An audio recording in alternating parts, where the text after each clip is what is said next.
Bom dia, queridos irmãos e irmãs que estão participando conosco desse culto, desse tempo de celebração ao Senhor. Antes de nós entrarmos no estudo propriamente dito da Palavra de Deus, quero deixar aqui minha saudação para cada uma das mães da nossa igreja, cada uma das mães que não são membros da nossa igreja, mas que estão nessa manhã reunidos conosco aí nos seus lares. Nossa oração é que Deus abençoe muito a sua vida, mãe, que você possa cada dia ser mais parecida com Jesus, não só no cuidado com seus filhos, mas também refletindo os frutos do reino na sua vida, com o esposo, com irmãos, com seus demais familiares. Que Deus abençoe muito sua vida. Eu que já separei-me da minha mamãe há 20 anos, que está na glória com o Senhor. A gente hoje lembra muito do cuidado de muitas irmãs conosco, São mães, são queridas nossas que sempre nos acolhem, cuidam de nós. Então fica também o registro da nossa gratidão a Deus pela vida daquelas irmãs que cuidam dos irmãos aqui da igreja, dos jovens, até mesmo dos anciãos, irmãs que são chamadas por Deus para serem cuidadoras. A nossa oração de gratidão a Deus pela sua vida também. Algumas nem filhos biológicos têm, mas são verdadeiras mães para muitos dentro da igreja do Senhor, e a gente louva a Deus pela vida de cada uma de vocês. Que Deus as abençoe muito nesse dia, e não somente nele, mas todos os dias desse ano. Que Deus seja contigo. Nós vamos caminhar para o nosso 10º estudo dentro do Evangelho de Mateus.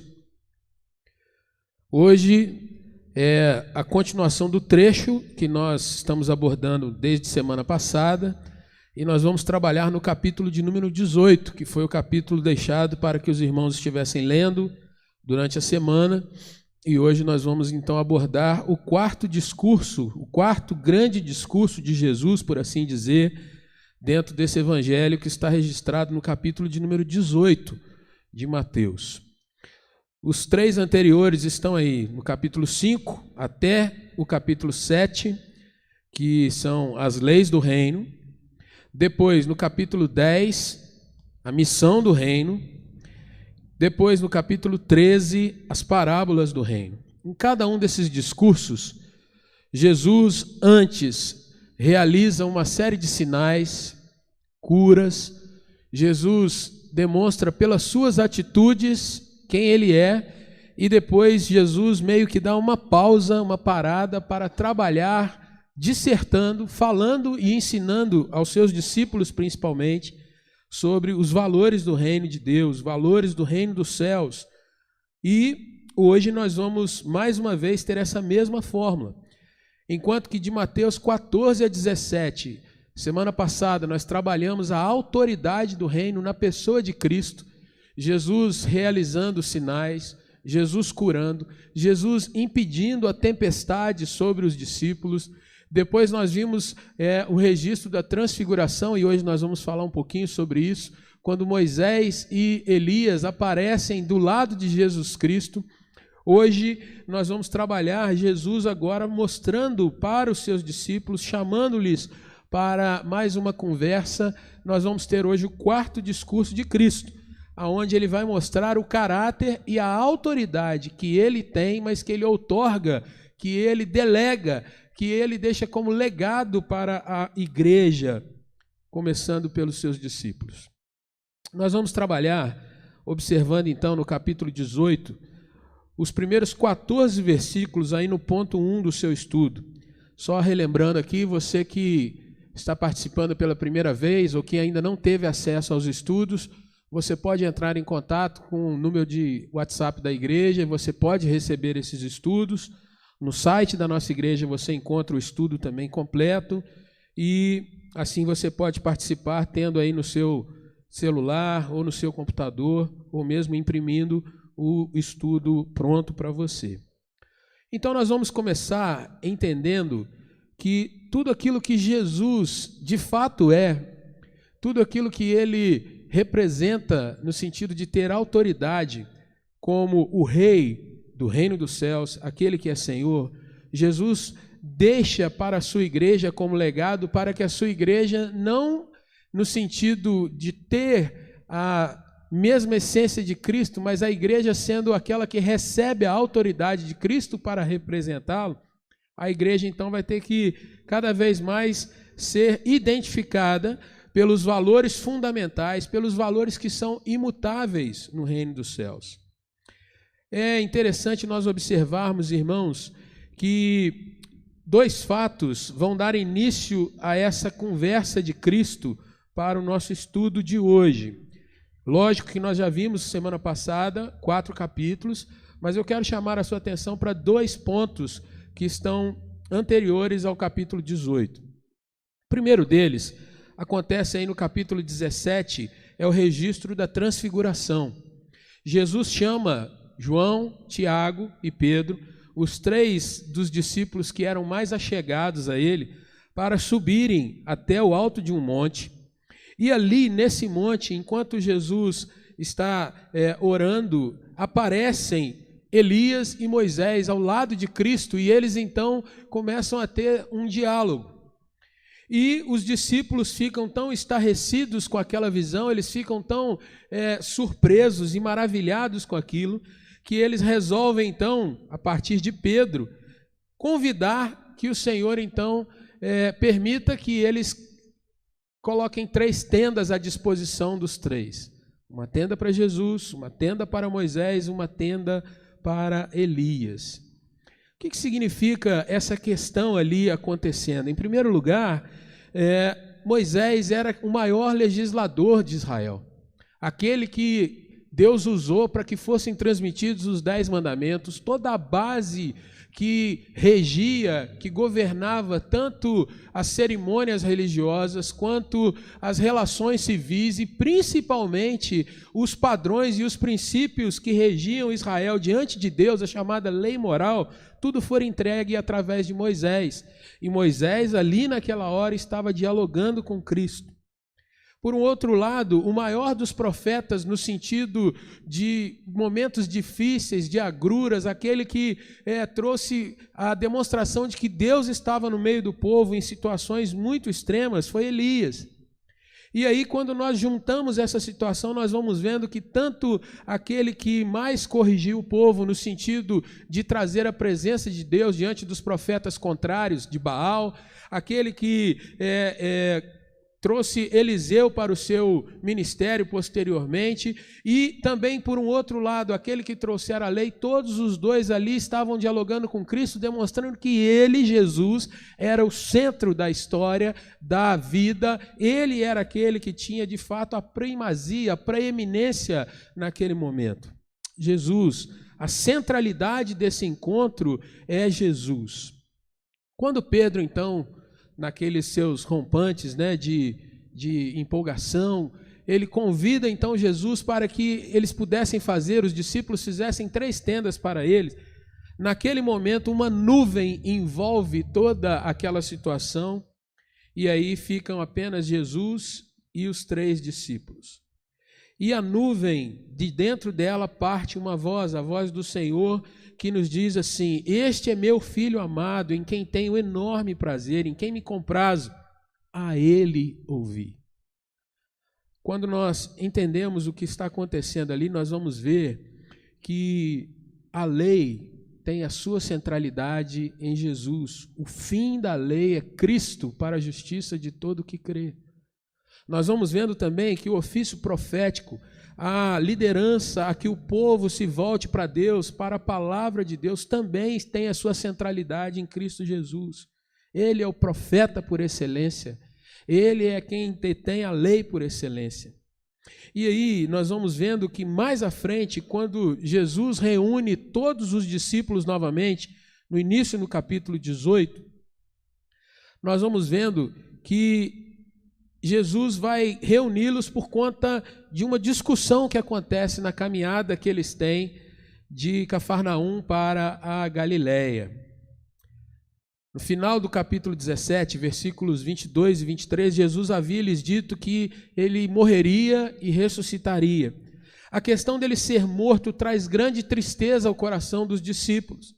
Eles não entendiam ainda a questão da ressurreição, não tinham nenhum tipo de vivência com isso, e logicamente isso é normal. Mas o fato é que, ao anunciar que Jesus morreria, os discípulos então, Marcos no capítulo 9, 33 e 34, quem vai registrar isso, os discípulos durante a caminhada vão discutindo entre si quem seria então o maior entre eles sem Jesus estar presente. Então o capítulo 18, ele começa com Jesus chamando aos discípulos e colocando para eles quem é o maior no reino dos céus. Jesus então chama uma criança, pega um pequenino e então lhes diz o que você vê aí no capítulo 18, a partir do versículo 3. Em verdade vos digo que se não vos converterdes e não vos tornardes como crianças, de modo algum entrareis no reino dos céus. Portanto, aquele que se humilhar como esta criança, esse é o maior no reino dos céus. O que nós vamos então aprender sobre a essência da autoridade da igreja? A igreja não é chamada para ser uma instituição de poder no sentido humano das coisas. A igreja do Senhor não é chamada para ter domínio financeiro, ela não é chamada para ter domínio no sentido de poderio bélico, a igreja não é chamada para ser uma instituição que governa politicamente as coisas. A igreja do Senhor, ela exerce o seu poder, ela exerce a sua autoridade quando ela está em humildade diante do Senhor, em dependência diante do Senhor, quando ela se porta exatamente como uma criança, sob o ponto de vista de ser cuidada, de confiança irrestrita naquele que é o seu cuidador, aqui no caso, no texto, o próprio Senhor Jesus. O que nós vamos ver então nas palavras de Cristo é a mesma fórmula lá de Mateus capítulo 5, versículo 3. A propriedade do reino aqui é trazida novamente. E assim como uma criança que confia naquele que a guia pela mão e sendo guiada vai para onde quer que for, mesmo que ela não tenha conhecimento da onde vai chegar, daquilo que lhe aguarda, assim é no reino dos céus. Quando você pensa numa criança, você imagina, por exemplo, um pai chamando os filhos para um passeio. Os filhos não sabem o endereço, os filhos não sabem se lá vai estar em boas condições ou não. Os filhos apenas confiam que seus pais vão levar-lhes para um lugar aprazível. Os filhos apenas confiam que caminhar com os seus pais é algo aprazível. Os filhos têm no seu coração a questão de que no caminho os pais vão protegê-los, vão livrar-lhes do mal. Os filhos têm no seu coração de que estar ali desfrutando daquele momento, pela própria caminhada em si, já é algo que traz ao seu coração a companhia, o sentido de ser amado, de ser cuidado. E tudo isso está presente em todas essas circunstâncias. Numa viagem longa, numa caminhada pelo bairro, ou estar dentro de casa, às vezes assistindo um filme, essa singeleza, essa pureza é o que o Senhor está mostrando naquele momento ao apresentar uma criança para os seus discípulos. É diferente de você observar quando você pensa, por exemplo, usando as mesmas questões, né? Se alguém chega para você hoje e diz assim, vamos fazer uma viagem, no seu coração você vai se perguntar, para onde? Será que lá é bom? O que vai me trazer essa viagem? Será que eu tenho condições de viajar? Na realidade, será que eu quero viajar? Será que eu quero estar com essa outra pessoa? Tudo isso vai denunciando aquilo que vai no nosso coração, que como adultos, como pessoas grandes, no caso aqui, diferentemente da criança, a gente já demonstra que nós queremos ter o controle, nós queremos ter aquela realidade sob o nosso conhecimento, e nós vamos demonstrando também que quanto mais nós avançamos na nossa idade, na nossa caminhada de vida, mais nós vamos absorvendo certos valores que vêm do mundo e não do Senhor. Nós vamos abandonando a questão da confiança, a questão da dependência e vamos nós mesmos cada vez mais nos tornando autossuficientes e dependentes do nosso próprio juízo, em vez do juízo do Senhor, da palavra do Senhor. E aí Jesus vai trabalhando para desnudar o coração daqueles discípulos naquele momento. Ele diz assim: vocês querem saber quem é o maior no reino dos céus? Vocês estão, de certa forma, disputando para ver quem é o maior? E a igreja, ela é contrastante com o mundo que nos cerca. A igreja de Cristo, meus queridos, ela avança na contramão do mundo. Quando nós observamos para o mundo, nós vamos ver sempre uma busca, por vezes desenfreada, por vezes controladas, mas uma busca constante por poder, por riquezas, pela soberba. A igreja serve ao contrário. A igreja se coloca com uma humildade genuína. Enquanto eu estudava para esse estudo, essa exposição, eu li um comentarista dizendo que a gente às vezes até quer parecer humilde. E quando a gente se apercebe que está sendo humilde, na realidade nós perdemos a humildade. Porque a verdadeira humildade, ela não vem de quando nós forçamos a barra, quando nós tentamos parecer mais humildes. A verdadeira humildade, ela existe quando nós não percebemos, mas quando nós estamos servindo com um coração disposto a agradar aquele quem nós sabemos que é o Rei de todas as coisas. Enquanto o ser humano natural busca coroas, o discípulo genuíno sabe que a coroa está sobre Jesus. Ele é o Rei. Sempre será assim. E assim a igreja o serve com graça e com alegria. Quando o Senhor trabalha essas primeiras marcas, irmãos, Ele vai mostrar que, você vai ver aí no versículo 4, a gente deve aprender a realmente se colocar em humildade diante do Senhor. Como que a gente aprende isso? Sempre tendo no nosso coração que quem é digno de ser adorado é Jesus. Sempre tendo no nosso coração que quem realizou a obra de salvação e quem sempre realizará é Jesus. Não é a nossa competência, não é a nossa eloquência, não é as nossas grandes ferramentas de estudo ou de trabalho, não são as nossas condições financeiras, mas é Jesus agindo em nós. Se você se lembrar de Paulo, escrevendo aos Coríntios, ele diz assim: eu plantei, Apolo regou, mas quem deu o verdadeiro crescimento é Jesus. A gente precisa ter sempre isso no coração. Mas Jesus continua desenvolvendo esse assunto. E aí no seu estudo, no item 1.2, nós vamos vendo duas marcas que Jesus vai trabalhar dos versículos 5 a 10. A responsabilidade da igreja e a autorrenúncia da igreja. Não basta apenas parecer como uma criança, não basta apenas ter a dependência de uma criança, mas agora Jesus vai mostrar no versículo 5 que a igreja deve receber os pequeninos, a igreja deve zelar pelas crianças, e é interessante isso, porque num primeiro momento ele mostra, você deve se comportar, num segundo momento ele diz, mas você deve também receber, acolher, estar colocando no seu cuidado as crianças. E isso vai envolver que você abra mão da sua segurança muitas vezes, que você abra mão do seu conforto muitas vezes, que você abra mão do seu gosto, dos seus desejos, para que outros sejam servidos. O texto vai dizer assim, a partir do versículo 5, quem receber uma criança tal como esta, em meu nome, a mim me recebe. E aí o Senhor agora vai começar a falar de não fazermos os outros tropeçarem, ou seja, nós temos que cuidar uns dos outros.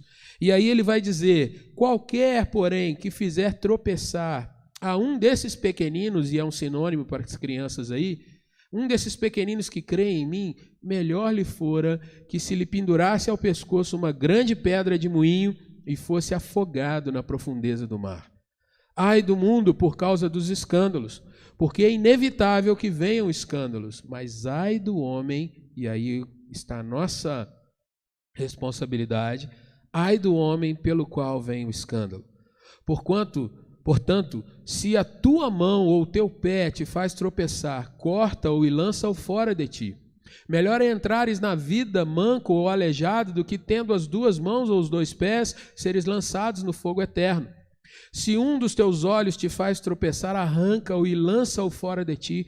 Melhor é entrares na vida com um só dos teus olhos do que, tendo os dois, seres lançado no fogo ou no inferno de fogo. Vede, não desprezeis a qualquer desses pequeninos, porque eu vos afirmo que os seus anjos nos céus veem incessantemente a face de meu Pai Celeste.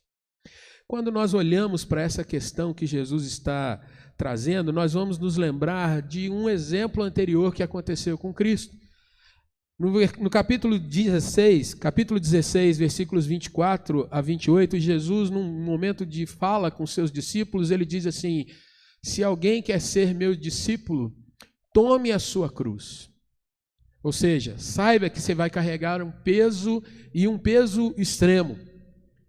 Mas ele continua, negue-se a si mesmo, ou seja, coloque as suas preferências, coloque o seu coração de lado, tire do trono o seu ego e então você vai me seguir.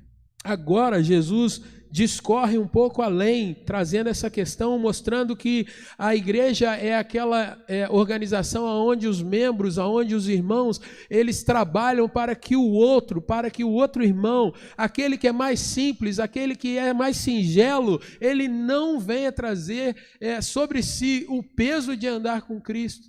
Ou seja, eu tenho que cuidar do meu irmão pelos meus comportamentos e atitudes de tal sorte que ele não olhe para mim e deseje se afastar do Evangelho.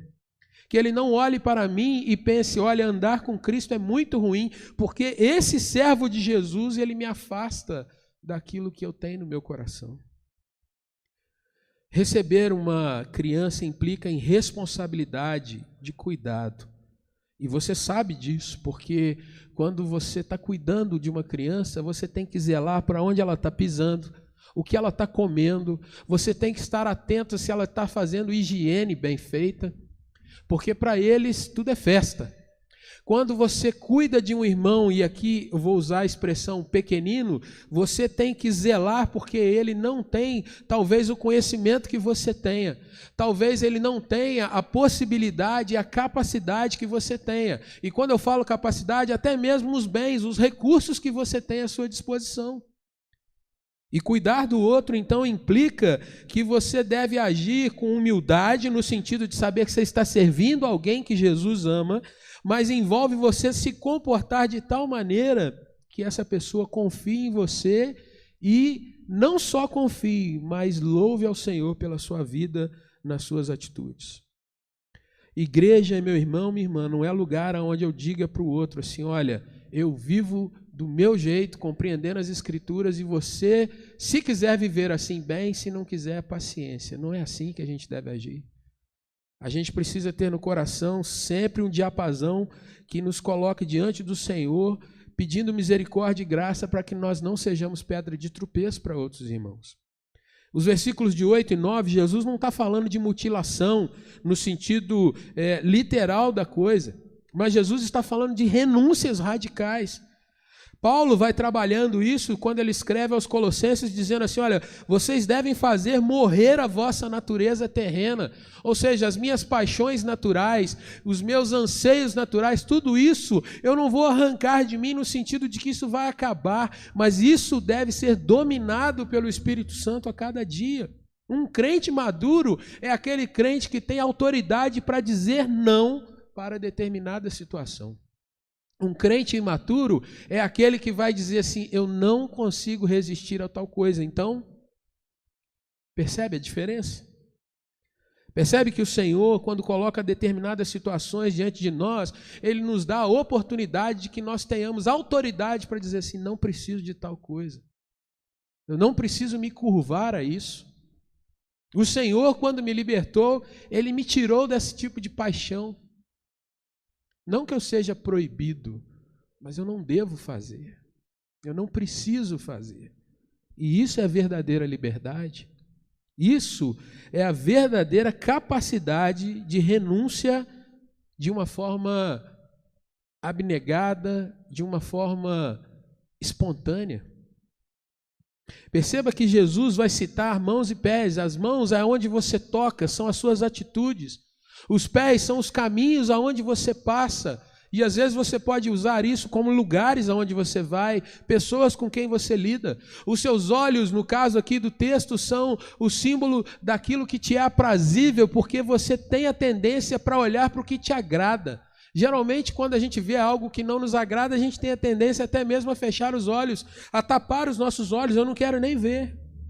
E aí no seu estudo você tem exatamente dizendo assim, não brinque com o pecado, ou com a aparência do pecado, seja radical se for necessário. Se a sua fraqueza está em olhar, por exemplo, aqui no texto, sites indecentes, abandone o computador se for assim necessário. Isso é ser radical. Em determinado momento, meu irmão, minha irmã, se você não consegue conviver com o uso do celular, é melhor que você entregue para alguém e diga assim, toma conta disso para mim, porque eu não posso pegar nisso durante um tempo. É a questão de você realmente se desprender de algo que tem te escravizado. E isso vale para muitas coisas, né? Às vezes nós só pensamos em coisas mais pesadas, mas até mesmo para ficar mandando mensagem para os outros de fake news, que é algo tão comum. Se você tem certas companhias que te levam a se afastar de Jesus, você tem que ter coragem de ser radical para dizer, eu preciso abandonar tais pessoas da minha convivência. Porque fulano, ele não me leva a adorar a Deus. Às vezes eu passo a adorar o fulano, porque eu confio mais nele do que na palavra de Deus. Às vezes eu confio mais nos meus amigos do que estar diante do Senhor e ir ali aprendendo de Deus. Cuidado. Decisões radicais. Dos versículos 10 a 14, o Senhor vai falar então do cuidado individual. A igreja é aquela que se humilha na presença de Deus de uma forma espontânea. A igreja é aquela que evita então o pecado e evita que outras pessoas, por conta de olhar para a igreja, caiam no pecado. Mas aí você vai ver Jesus, através da parábola da ovelha perdida, a partir do versículo 10, vai mostrar que a igreja também tem o caráter do cuidado pessoal, do cuidado com o indivíduo. E aí a gente entra num ponto que, de fato, traz um grande contraste com o mundo que nós vivemos. Porque você vê hoje, na nossa situação aqui mesmo, estamos falando para muitas pessoas que a gente não tem noção de quantas são nessa hora via internet. É algo que, de certa forma, se torna impessoal. Eu não sei quem está aí do outro lado. O evangelho é pregado às multidões. Quando você pensa, por exemplo, em grandes cruzadas evangelísticas, como aquelas que Billy Graham realizou, quando você pensa em televangelistas dos nossos dias que falam para milhões de pessoas num aparelho de TV, essa é uma virtude, o evangelho sendo pregado, mas a essência da igreja está no cuidado com o indivíduo. Quando eu, não olhando mais para um grupo de multidões, mas olhando para o irmão, olhando para o vizinho, quando a igreja desenvolve discipulado, quando grupos pequenos se reúnem e ali sentam-se para crescer na palavra de Deus, ali o crente é formado em verdade. Ontem estava assistindo um programinha de internet realizado por 2 pastores da igreja presbiteriana, 2 pastores famosos. E esses 2 concordemente diziam, olha, é muito bom quando a gente pode assistir um sermão de chamados grandes pregadores, né? E hoje, com esse advento aí da pandemia, você ainda tem mais ainda a tranquilidade para selecionar quem você quer ouvir. Mas os 2 pastores advertem, olha, mas a sua igreja é aquela que te visita quando você está no seu momento de solidão, é aquela que acompanha você e os seus filhos, seja na escola, seja na festinha de aniversário, seja num dia das mães. A sua igreja é aquela que vai com você lá no velório. A sua igreja é aquela que os irmãos oram por você quando você está enfermo. Isso é a verdadeira essência da sua igreja. E eles então concluem dizendo o seguinte, que você não deve deixar de se congregar, porque é ali que está o verdadeiro crescimento. E eu quero reenfatizar isso, Nesses nossos dias, nós estamos a um ponto de nos tornarmos crentes online. Eu escuto a música que eu quero, a live que está passando que me satisfaça, eu ouço o pregador que eu quero, mas a grande realidade, à luz da parábola da ovelha perdida, é que nós devemos nos preocupar com aquele irmão que a gente não tem tido contato, a gente deve se preocupar em cuidar e vivenciar com aqueles que estão próximos a nós, a gente deve, em contrapartida, meus queridos, porque muitas vezes nós pensamos sempre no pastor que não dá ouvido ou naquele que não viu, mas a gente deve fazer o caminho contrário também, em orar pelos nossos pastores, em orar pelos oficiais da igreja, pelos diáconos da igreja, pelos presbíteros. A gente deve se preocupar com aquele irmão ou irmã que a gente sabe que não tem orado por ele. Isso também é buscar uma ovelha perdida. Veja que isso acontece, meus queridos, quando a gente tem, de fato, conversão no Senhor. Romanos 12, 1 e 2 mostra isso. Rogo-vos, pois, irmãos, que apresenteis o vosso corpo, toda a sua essência, toda a sua questão física e espiritual, como um sacrifício ao Senhor, um sacrifício de louvor. E não tome a forma desse século, é o que eles dizem, mas sejam transformados, a voz passiva, deixem-se ser transformados pela obra do Espírito Santo, para que vocês experimentem a cada dia a boa, agradável, a perfeita vontade de Deus sobre as suas vidas. Somente com uma mente transformada pelo Espírito, a igreja prevalece nesse mundo e sobre esse mundo, porque a autoridade da igreja, ela é demonstrada e vivenciada quando nós nos esforçamos, quando nós renunciamos, quando nós, de fato, experimentamos e vivemos o amor do Mestre e o amor por quem o Mestre ama de fato. E isso tem que estar no coração da igreja. Você tem no seu estudo aí textos para que você leia e que confirmam essas palavras. João 3,16, o amor de Deus pelo mundo a ponto de abrir mão do seu Filho. Filipenses 2, de 5 a 11, tende em vós o mesmo sentimento, o mesmo coração que Jesus teve quando ele deixa a sua posição e vem estar no nosso meio, se humilhar, morrer na morte, morte de cruz, e o próprio texto de Mateus, quando ele diz que o discípulo deve renunciar a si mesmo e segui-lo. E aí vem uma questão que, em decorrência disso, nós muitas vezes levantamos. Como é difícil nos nossos relacionamentos nós lidarmos com a dificuldade do outro. Como é difícil conviver, ainda mais nesses dias, né? Quando você não está satisfeito com o seu carro, você vai e troca. Se você não gosta de morar num bairro, você diz, eu vou mudar para o outro. São as facilidades da vida moderna. Se a roupa não está bacana, você compra outra, troca. O duro é que nos nossos relacionamentos nós temos começado a caminhar para essa prática. Se eu estou dentro da igreja com um irmão e aquele irmão não me agrada, o que eu faço? Troco de irmão. Se eu não estou num ministério que me agrada, troco de ministério. Se eu vejo aqui à frente um irmão mandando abraço para todo mundo, eu digo, cansei desse negócio e vou para outra. E aí, irmãos, a gente vai entrar num pedaço desse texto, a partir do versículo 15, que Jesus fala de disciplina.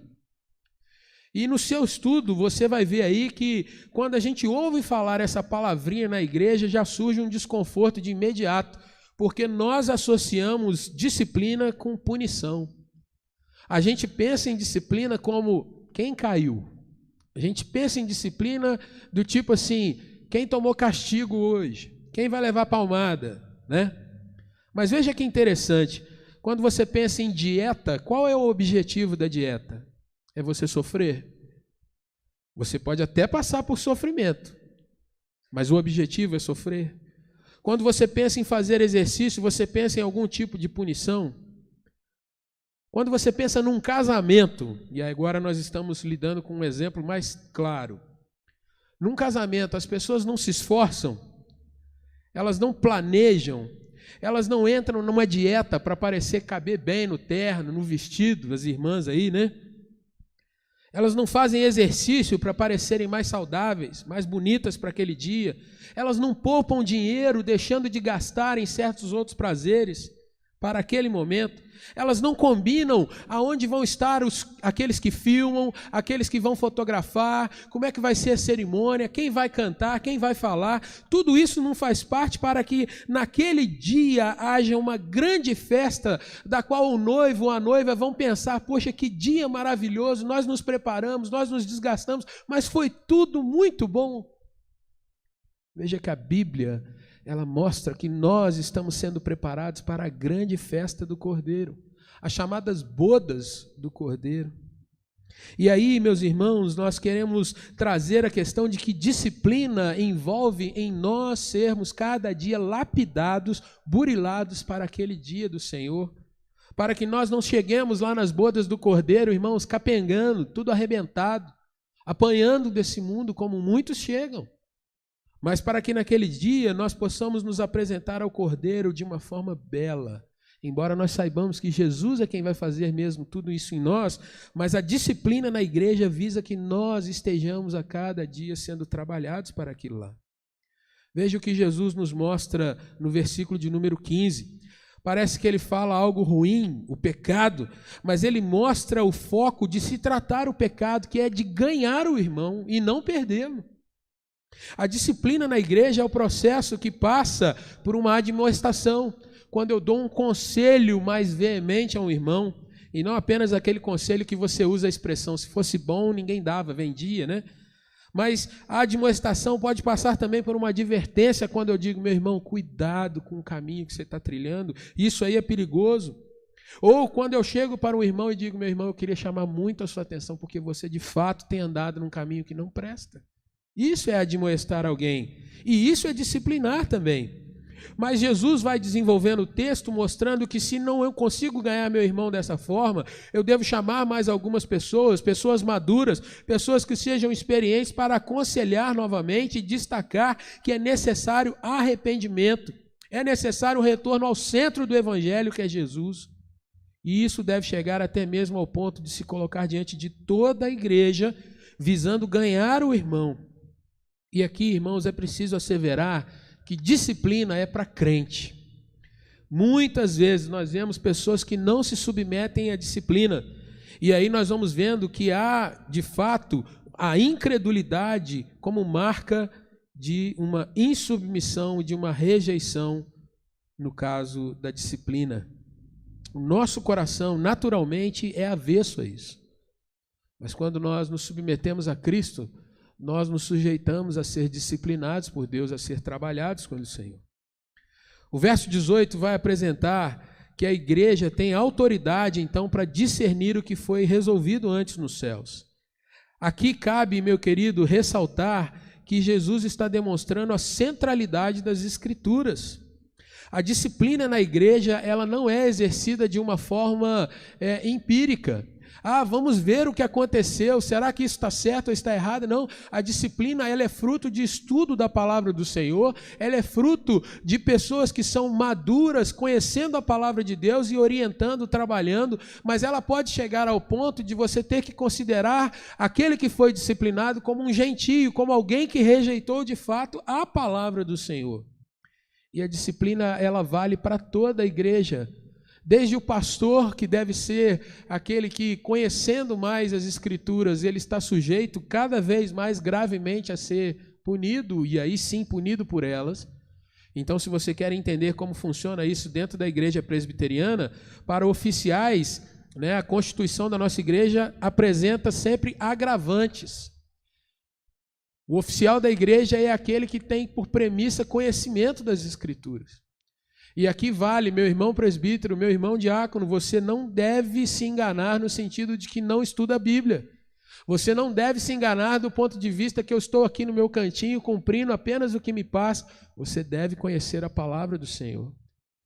Porque no momento em que você é escolhido pela igreja e você assenta, você anui com a questão de ser empossado, você está concordando que é um estudante da palavra de Deus. Conhecimento da Bíblia, trazer as Escrituras para o centro, a disciplina é aplicada com o efeito de conhecimento das Escrituras. No seu texto você tem aí o texto de 2 Timóteo 3, 16 e 17, naquele texto que é famoso, que diz: Toda a Escritura é inspirada, é soprada pelo Senhor nosso Deus. E ela é útil para o ensino, para o crescimento, mas ela é útil também para que seja corrigida a pessoa, para que, visando a perfeição, sejamos trabalhados para a glória de Deus. Mas o texto que nós voltamos agora a Mateus, capítulo 18, versículo 19, vai mostrar também uma questão de concordância entre dois irmãos, entre três irmãos, uma concordância, e aqui Jesus vai usar um mínimo que seja dentro da igreja, concordando a respeito de alguma coisa, isso sendo pedido, seria concedido pelo Pai que está nos céus. Onde 2 ou 3 estiverem reunidos ali no nome do Senhor, Jesus diz, eu estou no meio deles. Paralelo ao conhecimento bíblico, a disciplina, o exercício de admoestação, de crescimento, de fortalecimento, ele também é exercido debaixo de oração. Concordância não advém apenas de dizer, você concorda com isso? Você está certo disso? Mas é eu e o meu irmão dizer, vamos orar diante do Senhor sobre tal assunto, sobre tal situação.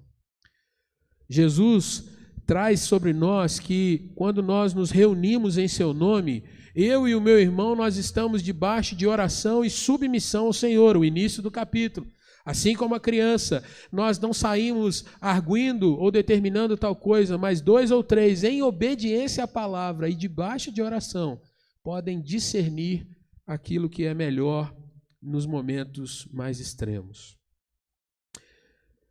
Passagem linda do versículo 20, Jesus anuncia pela segunda vez que ele é Emanuel. Ele é o Deus da igreja e ele é o Deus que está no meio de nós. Deus conosco. Lá no capítulo 1, versículo 23, no primeiro estudo, Jesus se apresenta assim: aquele que nasceria da virgem e seria Deus conosco. Aqui pela segunda vez, Mateus 18, 20, ele está no nosso meio, ele é o Deus conosco mais uma vez. Depois lá no capítulo 28, 20, é a terceira vez onde o Senhor diz que está conosco todos os dias. Assim nós fechamos essa sessão dizendo o seguinte, que disciplina sem Jesus é falsa. Disciplina apenas baseado em argumentos lógicos é complicado. Por outro lado, quando nós afirmamos ser de Jesus e não caminhamos de forma vigilante e em obediência, também é falso, é empirismo. É dizer, eu sou de Jesus, mas eu rejeito a disciplina da palavra de Deus.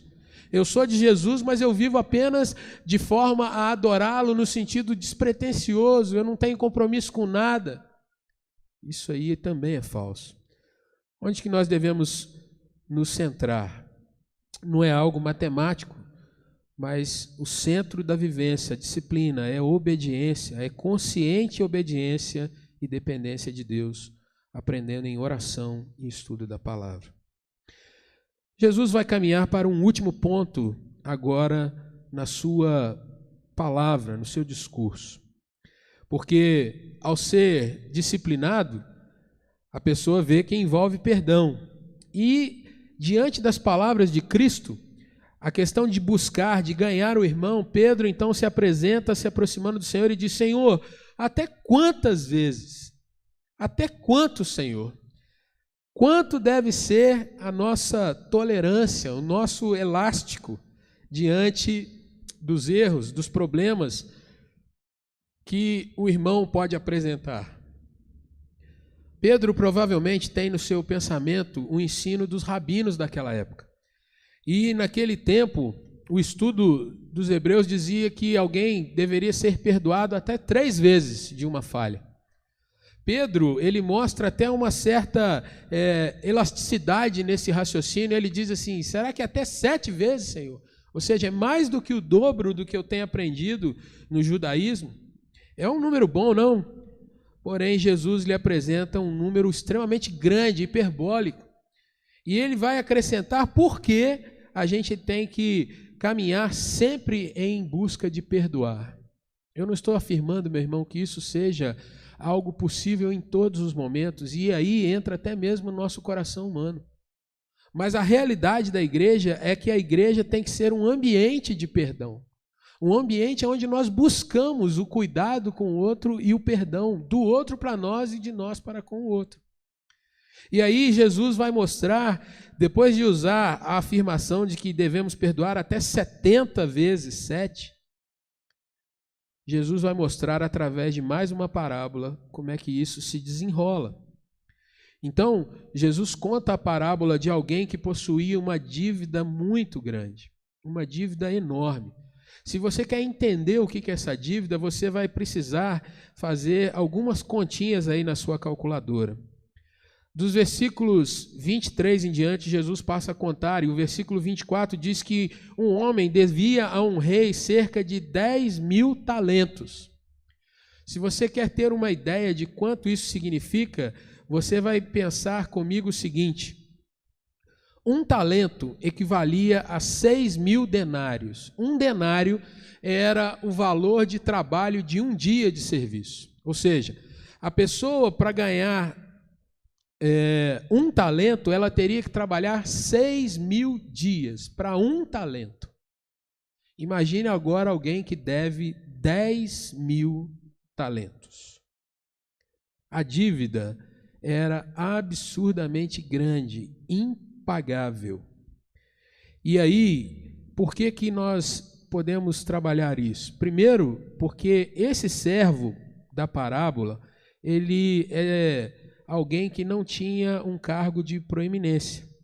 O rei chama os seus servos e o rei então vai ajustar contas com eles, e a gente fica vendo como é que esse cidadão conseguiu realizar uma dívida tão grande.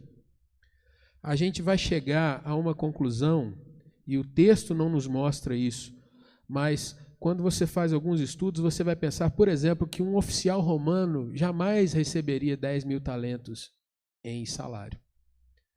Um sátrapa, como você vê que era aqueles chefes de províncias, jamais ia receber isso de salário. A questão então é que ou esse servo, ele usou do patrimônio do reino, ele gastou aquilo ali de uma forma destemperada, ele fez perdas financeiras, ou ele roubou, ele gastou para si, e agora ele está sendo chamado à presença do rei e vai ter que devolver, porque está sendo cobrado dele aquilo ali. Então, ou má administração, ou ele usurpou valores, e grande valor, grande soma é essa que foi somada aí nessa questão. Logo, a gente vai vendo que ficou muito complicado a situação para ele. O que leva uma pessoa a realmente buscar ser alguém perdoador? É a convicção de que foi perdoado de uma dívida que não podia pagar. Trazendo para o nosso raciocínio quanto vale a sua vida?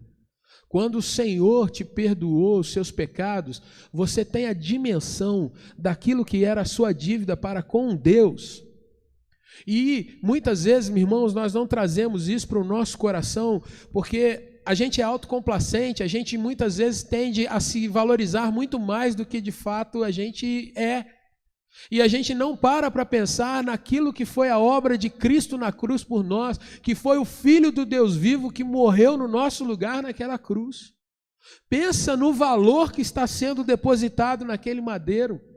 Pensa na realidade do Filho de Deus encarnado, sofrendo no meu lugar, no seu lugar. O versículo de número 27 diz que aquele servo saiu dali e com a sua dívida perdoada, porque o seu Senhor se compadeceu dele. Essa é a segunda questão aí. A primeira delas eu tenho convicção de que eu fui perdoado, logo eu devo aprender e devo exercitar o perdão. Mas a segunda questão olhe a compaixão daquele rei para com aquele servo. O versículo de número 25, o rei diz, olha, ele não tem como pagar, então pegue a sua esposa, ele mesmo, os filhos, tudo quanto ele possui, e vamos então desfazer disso tudo para que seja considerado paga a sua dívida. Mas veja que depois de o servo se prostrar, pedir clemência, aquele senhor, aquele rei se compadece daquele homem. Aquele rei se dobra no sentido de mostrar clemência, de mostrar que, de fato, mais importante do que o valor era que aquele homem saísse dali perdoado. Nos nossos dias, queridos, quantas vezes nós nos lembramos do nosso Deus como sendo um Deus que é perdoador?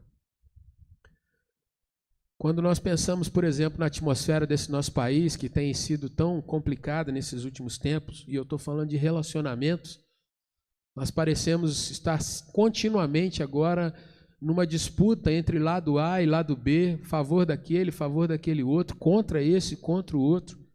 A gente tem perdido a nossa capacidade de estabelecer juízo sobre fatos. A gente está extrapolando isso e colocando juízo sobre pessoas. A gente perde agora a noção de olhar, olha, fulano errou. A gente afirma, fulano é o erro. E aí, a gente, quando é contrastado com a realidade de que o nosso Deus é um Deus perdoador, é um Deus que coloca a sua misericórdia até 1000 gerações, nós vemos que isso tem que motivar o nosso coração a buscar ser diferente do nosso mundo a cada dia. E aí nós vamos chegar ao ponto 3 aí do seu estudo, que é exatamente a proporcionalidade. O servo tem que agir de forma proporcional ao que recebeu do seu Senhor. Veja que a conclusão é óbvia, a parábola leva os discípulos de Jesus a não estabelecerem um limite. Eu vou com esse meu irmão até aqui. Agora ele pisou na bola de novo, outra vez. Olha, você já está extrapolando, o taxímetro já está em bandeira 2, e aí ele erra de novo, agora não dá mais. A autoridade no meio da igreja, ela é exercida quando nós entendemos o valor da graça na vida da igreja, o valor da obra do Senhor na vida da igreja. Não cabe justificativas para a falta de perdão de forma consciente. É uma realidade, irmãos, que nem sempre nós conseguimos. É uma realidade. E louvado seja Deus que até para isso nós contamos com o perdão do nosso Senhor. Mas isso não nos exime de buscarmos ter trabalhado em nós o caráter de sermos perdoadores. Por que isso? Veja o versículo de número 34 do texto. Aonde não há perdão, aquele que se negou a perdoar, aquele que tiver a sua dívida tão grande sendo perdoado, aquele homem agora, ele parte para cima de alguém que lhe devia muito menos. E não só parte para cima, como o sufoca, manda-o lançar na prisão, está aí no versículo de número 30. Os outros companheiros dele, quando veem aquilo, vão até o rei e colocam a informação diante do rei. O rei então diz para aquele homem, olha, versículo 33, você não devia igualmente, assim como aconteceu contigo, você não devia fazer com o seu conservo, com aquele que está junto contigo? Então, indignado, ele coloca aquele homem no meio dos verdugos, ou seja, daqueles que são seus atormentadores, até que a dívida agora fosse paga. Imagine alguém agora tendo que purgar 10.000 talentos, já não tinha condição, imagine agora, no meio de tormentos, ter que passar por aquilo ali. Aonde que a gente conclui isso? Que aonde não há perdão, há cadeias, há prisões. E onde há prisões não há alegria, não há liberdade, os dias se passam de forma lenta, pesada, de forma que machuca cada vez mais. Nós precisamos pensar nisso, irmãos, quando nós olhamos para esses nossos dias, quando nós olhamos para as nossas convivências, as pessoas que estão perto de nós. O perdão, ele deve ser motivado, então, por algumas questões. A primeira delas é gratidão. Eu louvo ao Senhor porque eu fui perdoado. Por gratidão ao Senhor, pelo coração cheio com o perdão do Senhor, saber que eu sou livrado de todo o peso, eu tenho condições de então estender o perdão a alguém.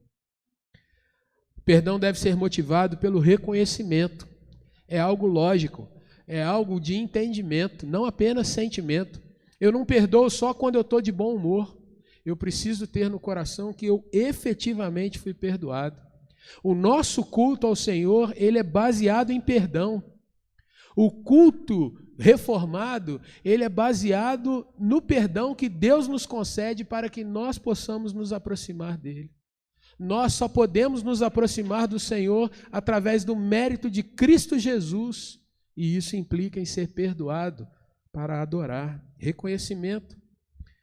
O perdão, meu irmão, deve ser motivado pelo desejo de servir ao Senhor. Eu quero amar e quero agradar o meu Deus. Então, ainda que às vezes com a garganta meio que estralando, eu preciso efetivamente buscar perdoar aquele que me ofende.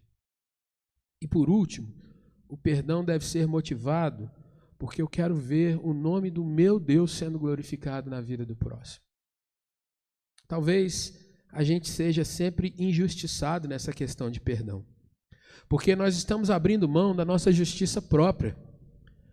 Existe uma canção no meio evangélico que ela diz assim, que você vai ser restituído e você tem direito de buscar a sua restituição.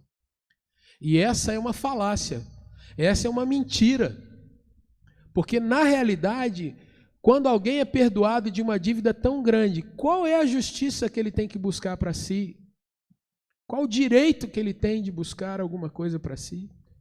Ele deveria viver glorificando ao Senhor, porque já foi cuidado por Deus.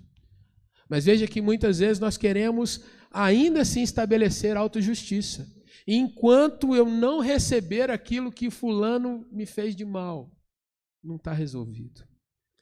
Mas quando nós, de forma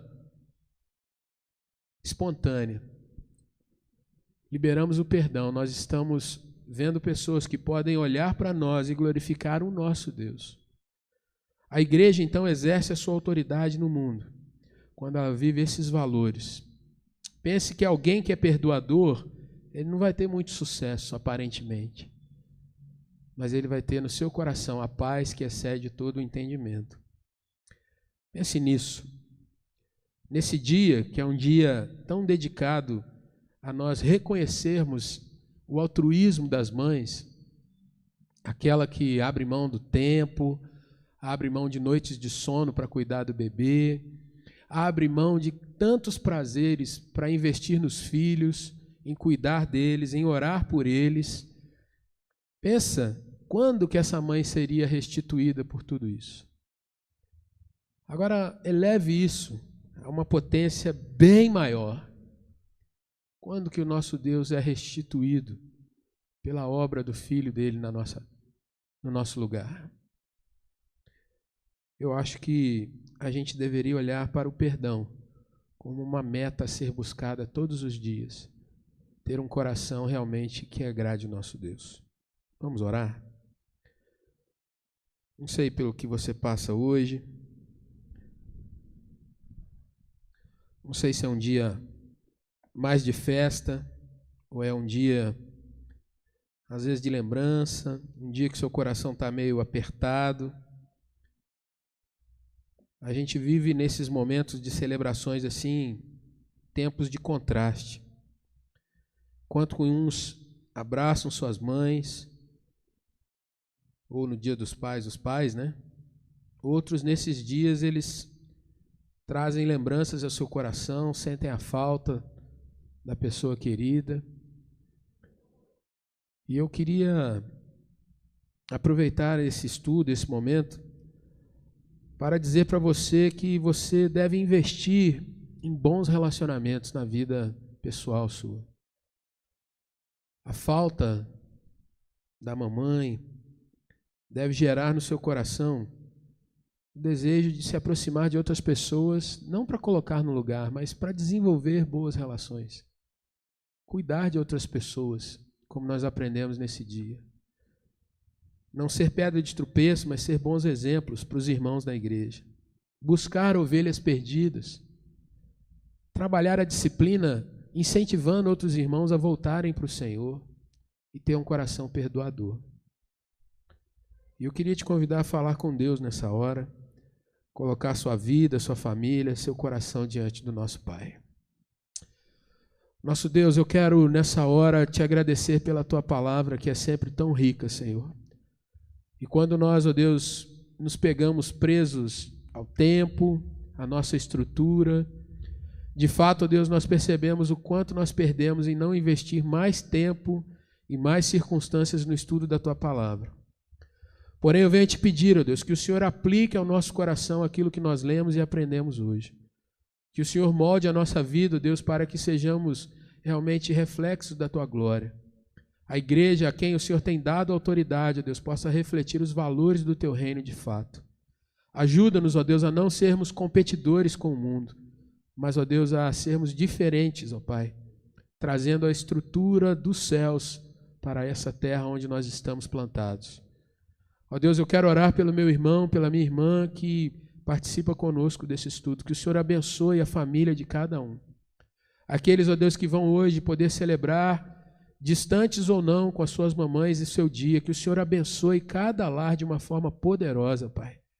Fortaleça os laços, ó Deus, de afetividade, de comunhão, de gratidão, Pai. Abençoe, ó Deus, as mães nesse dia, de uma forma, ó Deus, que só a tua boa mão pode fazer, ó Pai. E, ó Deus, também aqueles que se lembram das suas mães, estão mais solitários, ó Deus, um pouco mais reticentes, ó Deus, cuida desses corações também. Ó Deus, que haja boas lembranças e, ó Deus, que haja também gratidão pelo tempo concedido de convívio. Pai, sobretudo, que o Senhor continue edificando a tua igreja. Ó Deus, a tua igreja que também tem o papel de ser mãe, cuidadora, mãe pastoreadora, mãe que cuida dos filhos do Senhor. E, ó Deus, que em nome de Jesus nós tenhamos a capacidade dada pelo Senhor de refletir a tua glória nesse nosso tempo, nesses nossos dias. Em nome de Jesus é que nós oramos e te agradecemos.